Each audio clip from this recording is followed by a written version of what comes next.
Au nom du Père et du Fils et du Saint-Esprit, Amen. la paix soit avec vous. Et avec votre esprit. Frères et sœurs, nous sommes rassemblés ce soir pour chanter la gloire de Dieu, rendre grâce pour tout ce qu'il réalise à travers le monde, à travers le cœur des hommes, rendre grâce pour sa fidélité,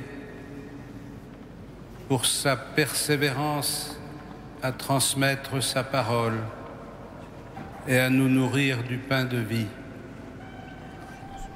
À vous tous qui êtes rassemblés ce soir dans cette cathédrale, comme à ceux qui s'unissent à notre prière grâce à la télévision et à la radio, à tous, au nom du Seigneur, je souhaite la bienvenue. Et nous nous préparons à célébrer cette Eucharistie en reconnaissant que nous sommes pécheurs. Je confesse à Dieu Tout-Puissant, je reconnais devant mes frères que j'ai péché en pensée, en parole, par action et par omission. Oui, j'ai vraiment péché. C'est pourquoi je supplie la Vierge Marie, les anges et tous les saints, et vous aussi, mes frères, de prier pour moi, le Seigneur notre Dieu, et que Dieu Tout-Puissant nous fasse miséricorde, qu'il nous pardonne nos péchés et nous conduise à la vie éternelle. Amen.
Gloria in excelsis Deo.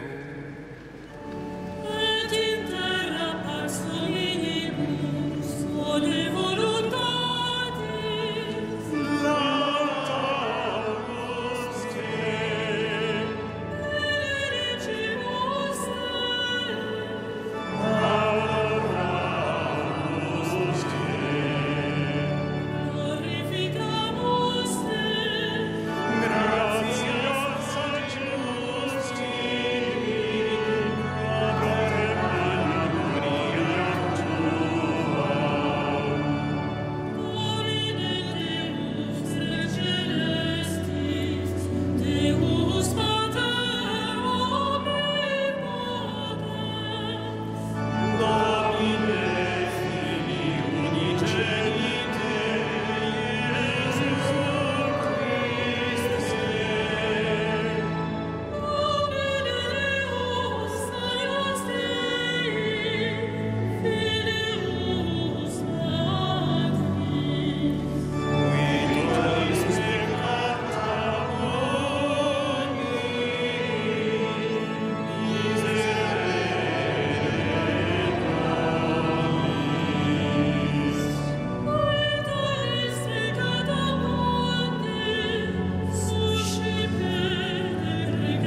prions le Seigneur.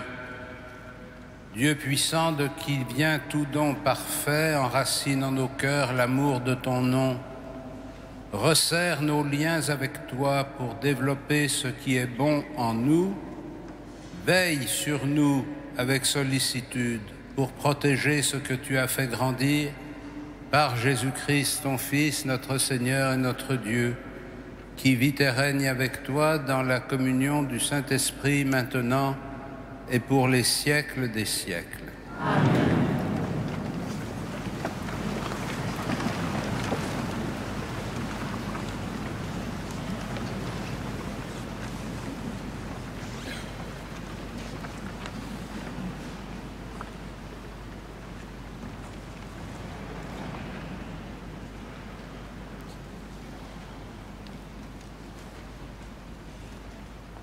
Lecture du livre de Jérémie. Seigneur, tu as voulu me séduire et je me suis laissé séduire. Tu m'as fait subir ta puissance et tu l'as emporté. À longueur de journée, je suis en butte à la raillerie. Tout le monde se moque de moi.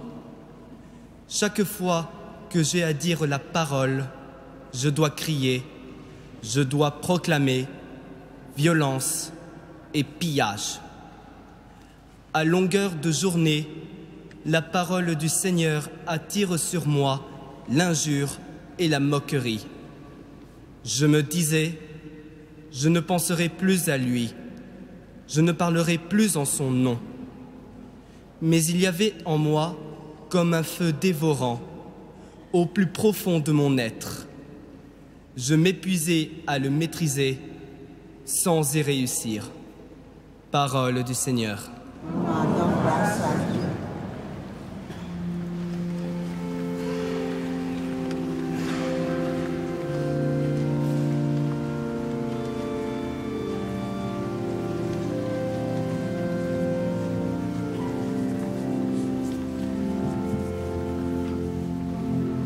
Mon âme soif de toi, Seigneur mon Dieu.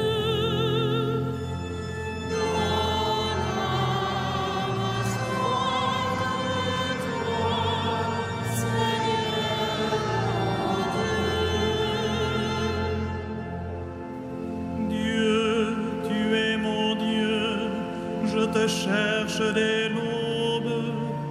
Mon âme a soif de toi, après toi languit ma chair, terre aride, altérée, sans eau.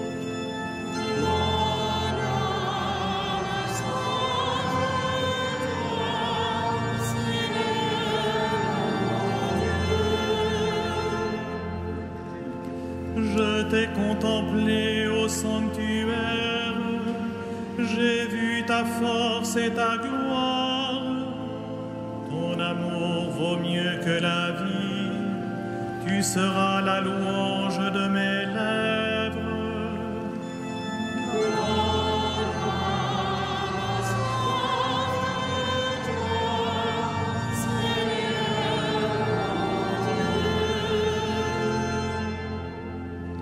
Toute ma vie, je vais te bénir, lever les mains en invoquant ton nom. Comme par un festin, je serai rassasié, la joie sur mes lèvres, je dirai ta louange.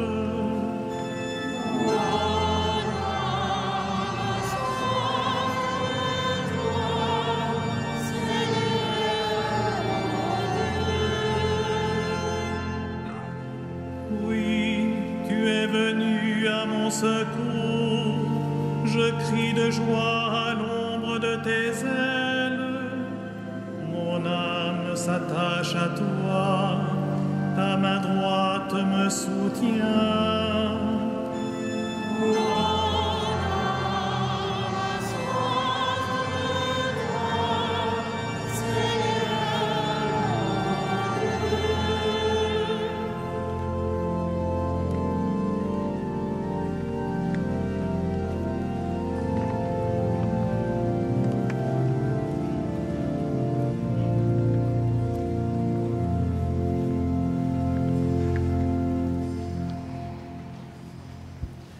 Lecture de la lettre de saint Paul, apôtre aux Romains. Je vous exhorte, mes frères, par la tendresse de Dieu, à lui offrir votre personne et votre vie en sacrifice saint, capable de plaire à Dieu. C'est là pour vous l'adoration véritable. Ne prenez pas pour modèle le monde présent, mais transformez-vous en renouvelant votre façon de penser pour savoir reconnaître quelle est la volonté de Dieu, ce qui est bon, ce qui est capable de lui plaire, ce qui est parfait. Parole du Seigneur.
Le Seigneur soit avec vous.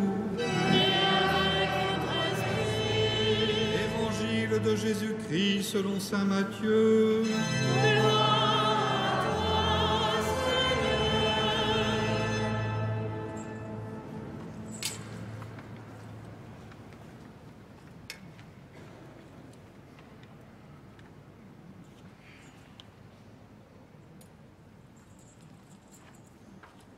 Pierre avait dit à Jésus, « Tu es le Messie, le Fils du Dieu vivant. » À partir de ce moment, Jésus le Christ commença à montrer à ses disciples qu'il lui fallait partir pour Jérusalem, souffrir beaucoup de la part des anciens, des chefs des prêtres et des scribes, être tué et le troisième jour ressuscité.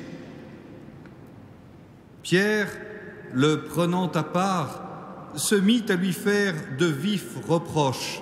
« Dieu t'en garde, Seigneur, cela ne t'arrivera pas. » Mais lui, se retournant, dit à Pierre, « Passe derrière moi, Satan, tu es un obstacle sur ma route. Tes pensées ne sont pas celles de Dieu, mais celles des hommes. » Alors Jésus dit à ses disciples, « Si quelqu'un veut marcher derrière moi, qu'il renonce à lui-même, qu'il prenne sa croix et qu'il me suive. Car celui qui veut sauver sa vie la perdra, mais qui perd sa vie à cause de moi la gardera. Quel avantage, en effet, un homme aura-t-il à gagner le monde entier s'il le paye de sa vie? Et quelle somme pourra-t-il verser en échange de sa vie? Car le Fils de l'homme va venir avec ses anges dans la gloire de son Père. Alors, il rendra à chacun selon sa conduite. Acclamons la parole de Dieu.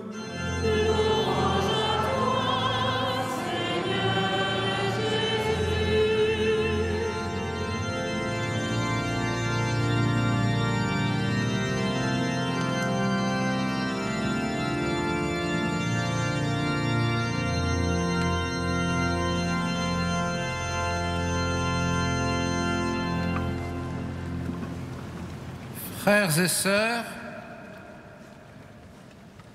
vous vous souvenez que dimanche dernier, l'Évangile nous avait rapporté ce que l'on appelle habituellement la profession de foi de Césarée, qui nous est rappelée au début de la lecture du passage de ce jour. Pierre avait dit à Jésus, « Tu es le Messie, le Fils du Dieu vivant ». Et nous voyons comment cette profession de foi de Pierre, qui lui est inspirée par Dieu lui-même d'après ce que Jésus lui dit, nous voyons comment cette profession de foi de Pierre marque un tournant dans l'itinéraire du Christ et dans l'itinéraire de ceux qui le suivent, de ses disciples. On peut comprendre que Pierre, en faisant cette profession de foi, s'appuie sur les signes que Jésus a donnés au long de sa vie publique, sur les miracles qu'il a accomplis, sur la vigueur de son enseignement. Bref, sur le chemin qu'ils ont parcouru ensemble. Et ce chemin parcouru ensemble, avec les signes de puissance qui ont été donnés par le Christ, construit plus ou moins consciemment chez Pierre l'image d'un Messie qui vaincra les difficultés de ce monde. Et cette image rejoint l'attente séculaire d'Israël qu'un Messie viendra rétablir le royaume de David.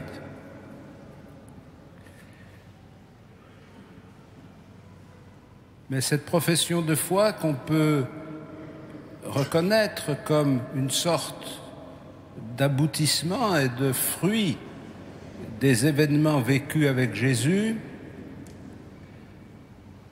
marque aussi le commencement d'un autre chemin. Et c'est le commencement de cet autre chemin que Jésus commence à dévoiler à ses disciples en leur annonçant son procès, sa mort et sa résurrection.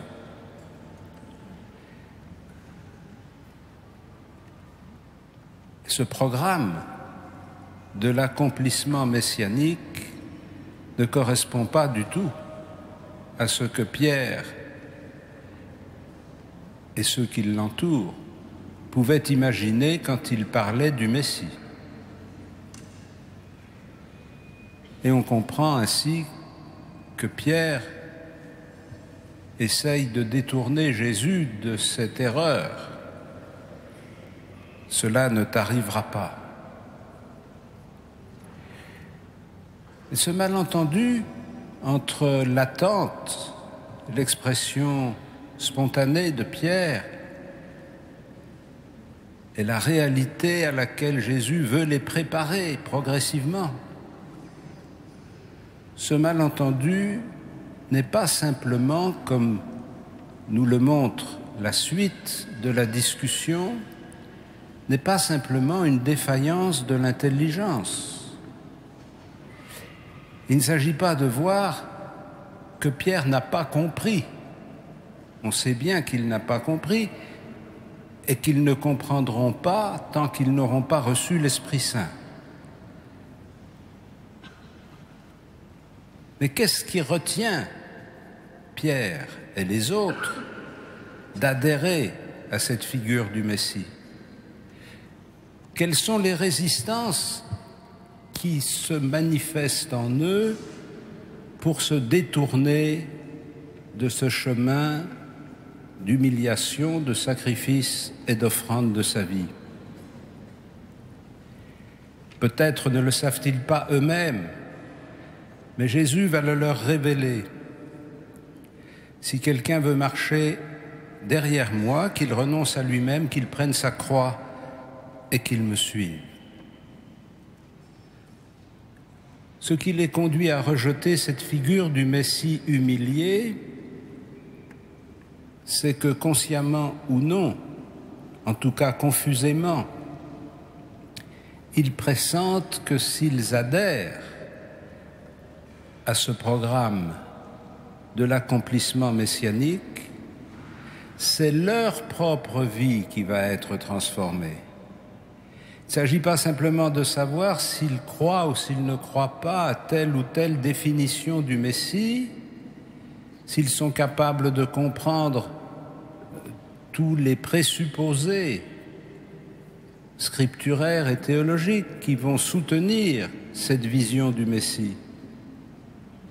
Il s'agit de comprendre que ce qui obscurcit leur intelligence, ce qui les retient d'adhérer, c'est précisément qu'ils ne veulent pas perdre leur vie.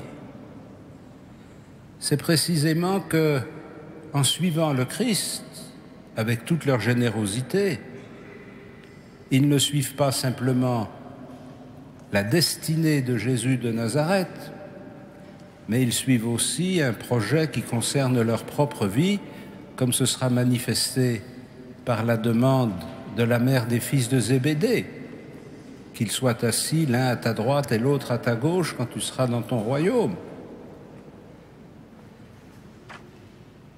Et c'est cela qu'ils ont du mal à accepter, et c'est cela que Jésus leur annonce.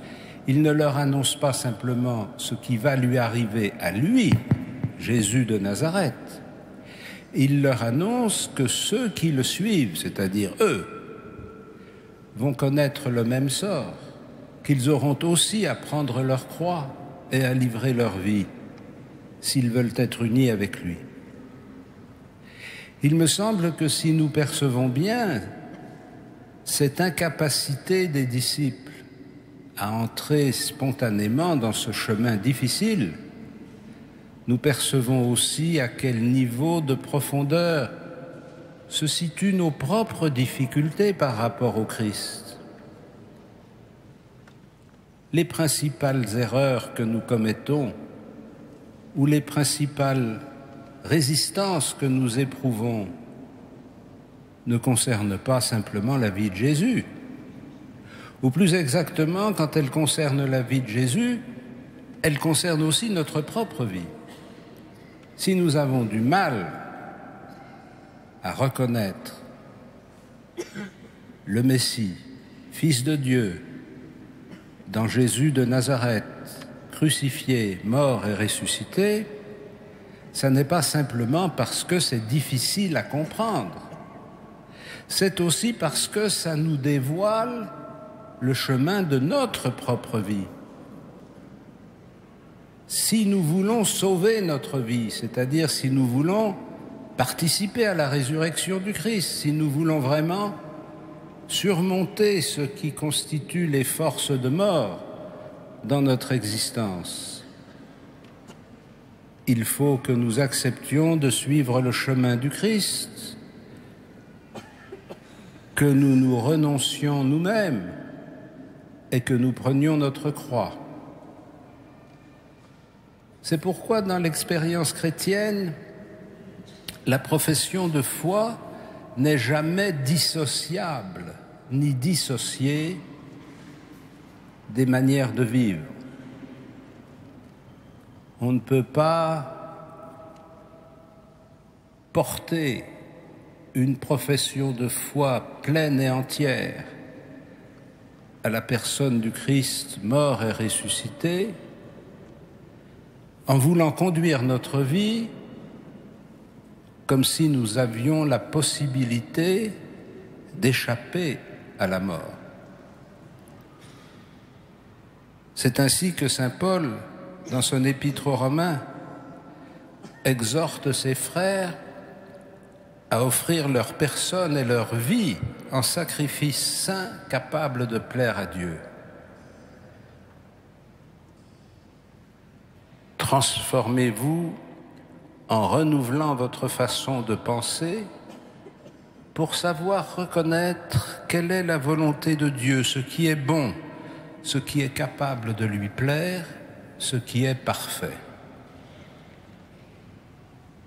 Le chemin de notre vie chrétienne est simultanément une profession de foi en la personne de Jésus de Nazareth, Fils de Dieu, Messie d'Israël, Sauveur du monde, et en même temps, transformation de notre vie, renouvellement de notre façon de penser et d'agir, de telle façon que chaque jour, nous ne soyons pas simplement des gens qui ont d'un côté une parole de foi qui s'exprimerait parfois laborieusement, mais qui s'exprimerait dans la prière, et puis, à côté de ça, une façon de vivre qui ne s'inquiète pas trop de savoir ce que Dieu attend de nous.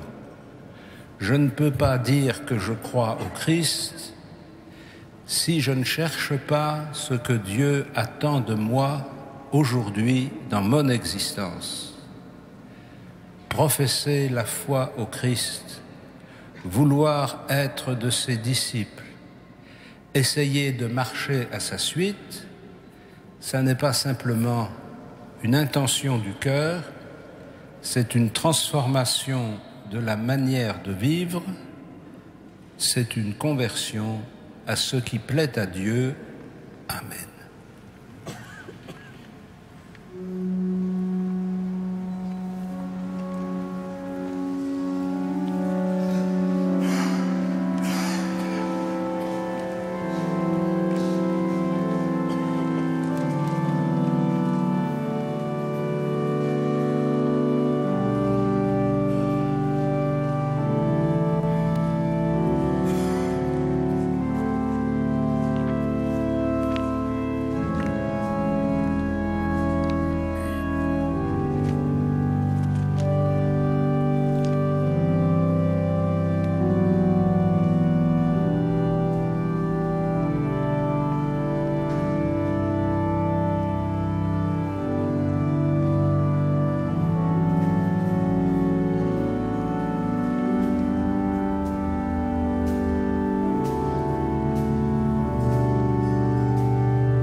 Credo in unum Deum, Patrem omnipotentem, factorem celi et terrae, visibilium omnium, et invisibilium.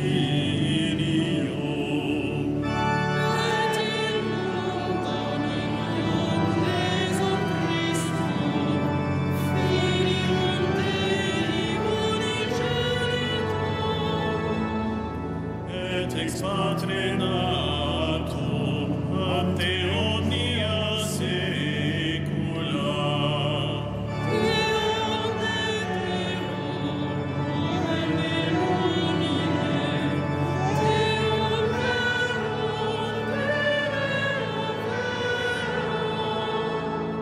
Genitum non factum, non substantialem Patri, per quem omnia facta sunt.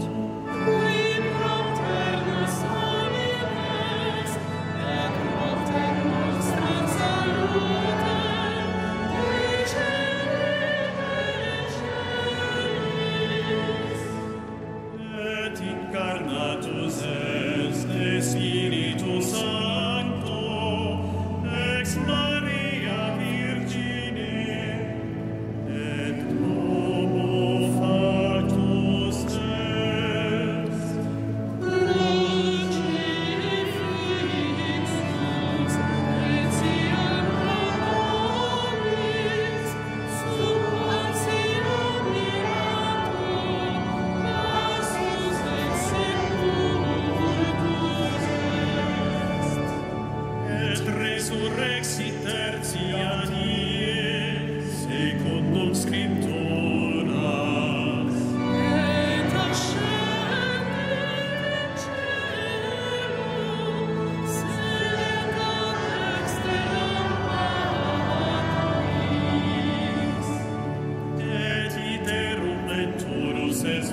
Prions ensemble au moment d'offrir le sacrifice de toute l'Église.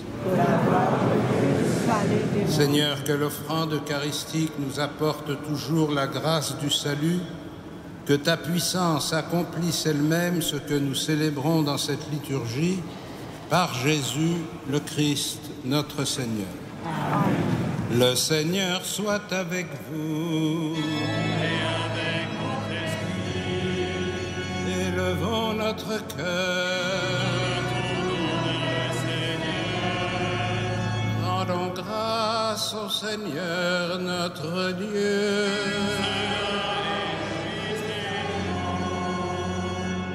Vraiment, il est juste et bon de te rendre gloire, de t'offrir notre action de grâce toujours et en tout lieu.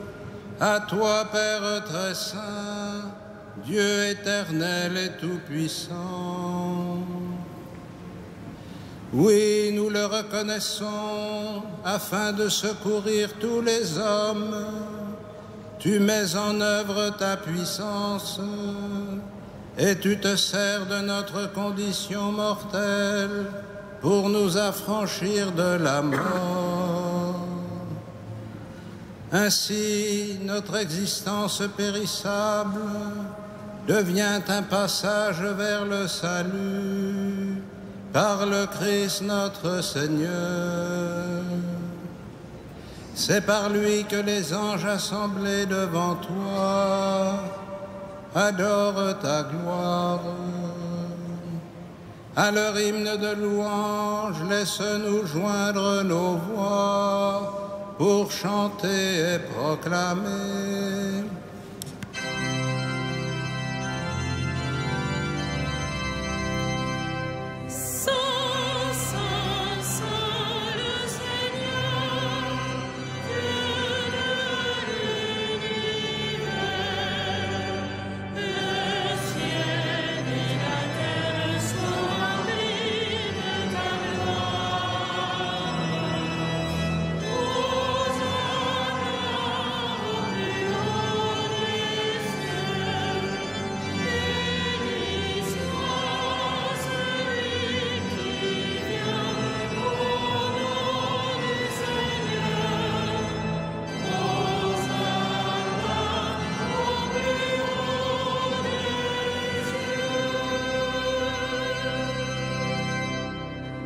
Vraiment saint, Dieu de l'univers, et toute la création proclame ta louange.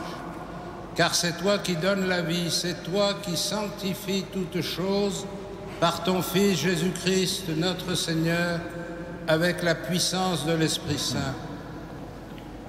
Et tu ne cesses de rassembler ton peuple, afin qu'il te présente partout dans le monde une offrande pure. C'est pourquoi nous voici rassemblés devant toi, et dans la communion de toute l'Église, en ce premier jour de la semaine, nous célébrons le jour où le Christ est ressuscité d'entre les morts. Par lui que tu as élevé à ta droite, Dieu Tout-Puissant, nous te supplions de consacrer toi-même les offrandes que nous apportons. Sanctifie-les par ton Esprit, pour qu'elles deviennent le corps et le sang de ton Fils Jésus-Christ, notre Seigneur, qui nous a dit de célébrer ce mystère. La nuit même où il fut livré, il prit le pain, en te rendant grâce, il le bénit, il le rompit et le donna à ses disciples en disant : « Prenez et mangez-en tous, ceci est mon corps livré pour vous. »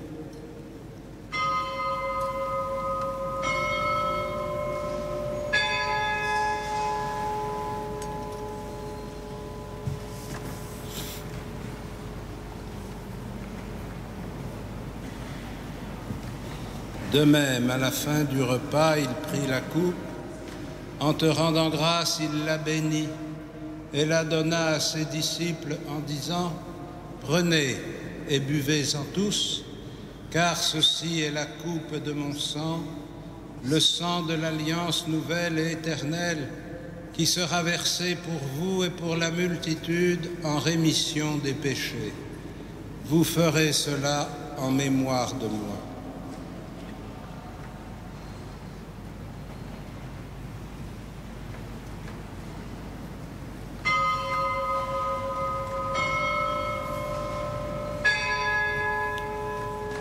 Il est grand le mystère de la foi.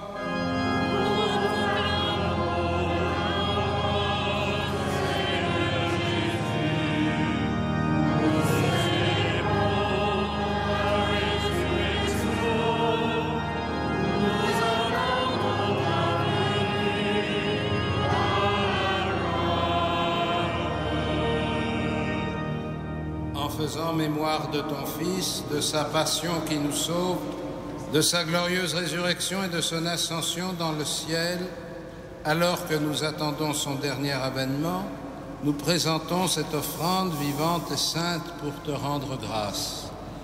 Regarde, Seigneur, le sacrifice de ton Église et daigne y reconnaître celui de ton Fils qui nous a rétablis dans ton alliance. Quand nous serons nourris de son corps et de son sang et remplis de l'Esprit Saint, accorde-nous d'être un seul corps et un seul esprit dans le Christ, et que l'Esprit Saint fasse de nous une éternelle offrande à ta gloire, pour que nous obtenions un jour les biens du monde à venir auprès de la Vierge Marie, la bienheureuse Mère de Dieu, de Saint Joseph son époux, avec les apôtres, les martyrs, Saint Denis et tous les saints, qui ne cesse d'intercéder pour nous.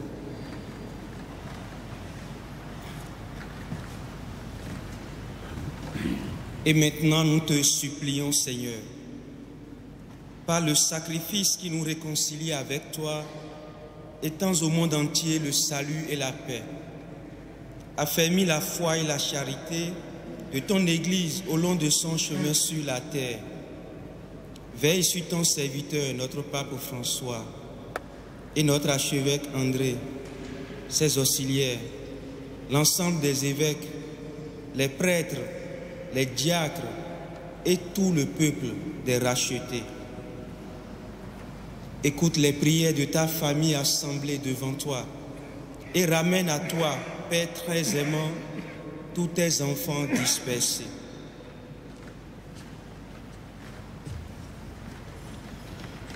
Pour nos frères défunts, pour les hommes qui ont quitté ce monde et dont tu connais la droiture, nous te prions. Reçois-les dans ton royaume où nous espérons être comblés de ta gloire, tous ensemble et pour l'éternité, par le Christ notre Seigneur, par qui tu donnes au monde toute grâce et tout bien. Par lui, avec lui et en lui.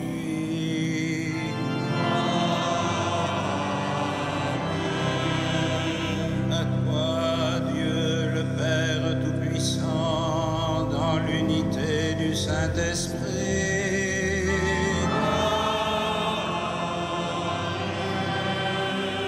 Tout honneur et toute gloire pour les siècles des siècles.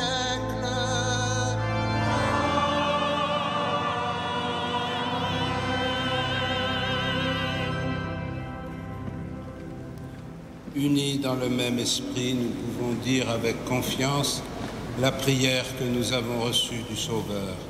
Notre Père, qui es aux cieux, que ton nom soit sanctifié, que ton règne vienne, que ta volonté soit faite sur la terre comme au ciel. Donne-nous aujourd'hui notre pain de ce jour.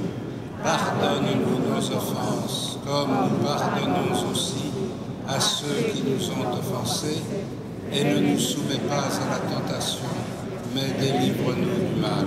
Délivre-nous de tout mal, Seigneur, et donne la paix à notre temps. Par ta miséricorde, rends-nous libres du péché, rends-nous forts devant les épreuves en cette vie, où nous espérons le bonheur que tu promets et l'avènement de Jésus-Christ, notre Sauveur. Car c'est à toi qui appartient le règne, la puissance et la gloire, pour les siècles des siècles. Seigneur Jésus-Christ, tu as dit à tes apôtres, je vous laisse la paix, je vous donne ma paix. Ne regarde pas nos péchés, mais la foi de ton Église. Pour que ta volonté s'accomplisse, donne-lui toujours cette paix et conduis-la vers l'unité parfaite, toi qui règnes pour les siècles des siècles. Et que la paix du Seigneur soit toujours avec vous. Et avec votre esprit. Frères, dans la charité du Christ, donnez-vous la paix.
Heureux les invités au festin des noces de l'agneau.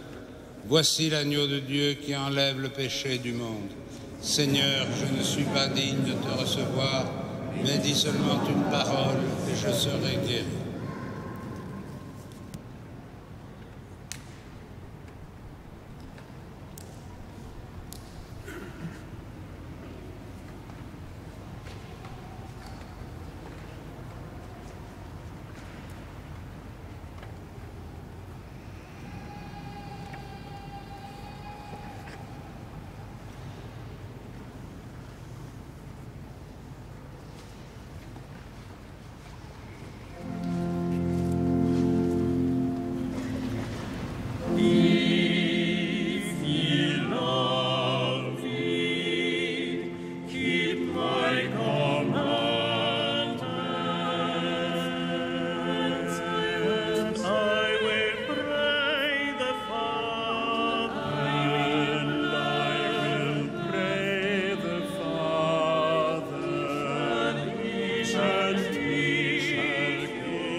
Frères et sœurs bien-aimés, quelques annonces pour les temps à venir. Vendredi prochain, 5 septembre à 15 h, vénération de la couronne d'épines.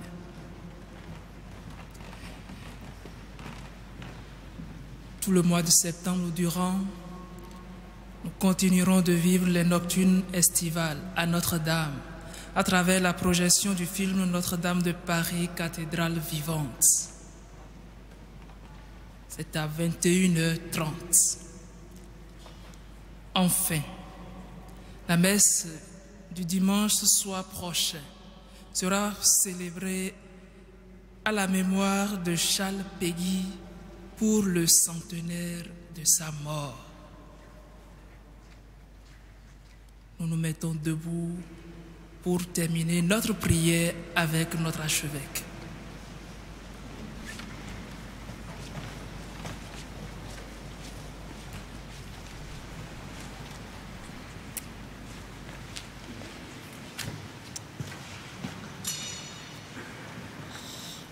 Seigneur, rassasiés par le pain de la vie, nous te prions encore que cette nourriture fortifie l'amour en nos cœurs et nous incite à te servir dans nos frères, par Jésus le Christ, notre Seigneur. Amen.